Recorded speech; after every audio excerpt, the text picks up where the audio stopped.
นาคาจิตศรัทธาเป็นภิกษุสงฆ์มานาฮักน้อมจำนงทำรงพระศาสนา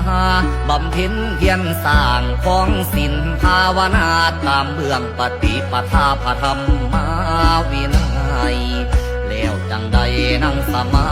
ธิฌานยิ่งน้ำลำพานไต่ต้นไม้ใหญ่ลงหลับนอนนิ่งเปลี่ยนปิ่นกับกายจากมนุษย์สาใดกลายเป็น